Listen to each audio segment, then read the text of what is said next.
Hi students, MCQ number 9. The speed of the center of the wheel rolling on a horizontal surface is V0.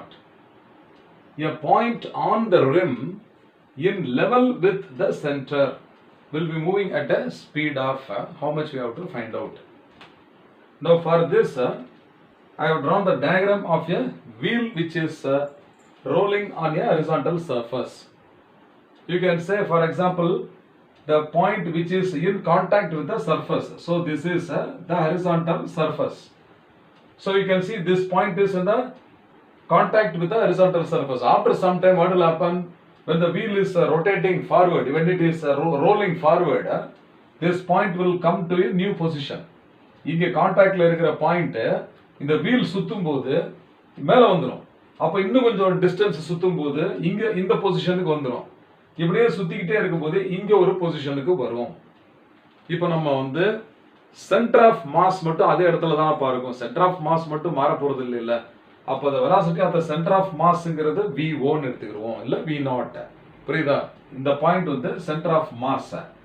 அப்ப the particle which is at the center of the wheel அங்கே தான் இருக்கும். whereas மிச்ச எல்லா பார்ட்டிகல்ஸுமே என்ன contact வந்து மாறிக்கிட்டே இருக்குது. இப்படியே மாறிக்கிட்டே இருக்கு. பொசிஷன் மாறிக்கிட்டே இருக்குது. வீல் சுத்த சுத்த. அப்போ ஏதாவது ஒரு பார்ட்டிகல் வந்து சென்டர்ல உள்ள அதே லெவல்ல இருக்கிற பார்ட்டிகல் அதே ஹைட். இப்போ ஃபார் எக்ஸாம்பிள் இதே ஹைட் இதே வெர்டிகல் லெவல்ல உள்ள particle I can take either this left side particle or the right side particle. அப்போ அதோட வெலாசிட்டியும் V0 அப்படின்னு நம்ம எடுத்துக்குவோம். அப்போ இந்த இடத்துல what will be the resultant velocity of the particle ன்னு கேட்டிருக்காங்க.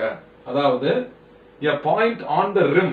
இந்த மாதிரி ஒரு பாயிண்ட் வந்து இந்த rim இருக்குல்ல edge of the wheel அந்த rim மேல இருக்கணும். in level with the center.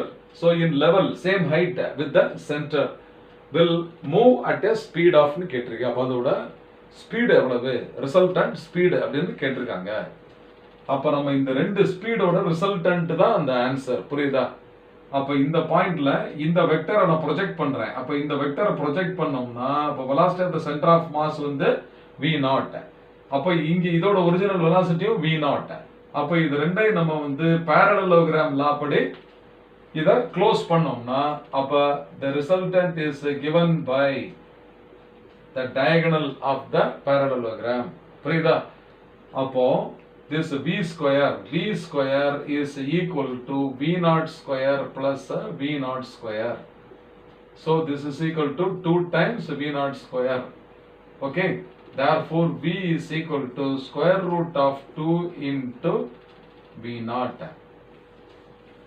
இவ்வளவுதான். ரொம்ப சிம்பிளான சம். அப்போ எந்த ஆப்ஷன் கரெக்ட் அப்படின்னு பாருங்க இப்போ.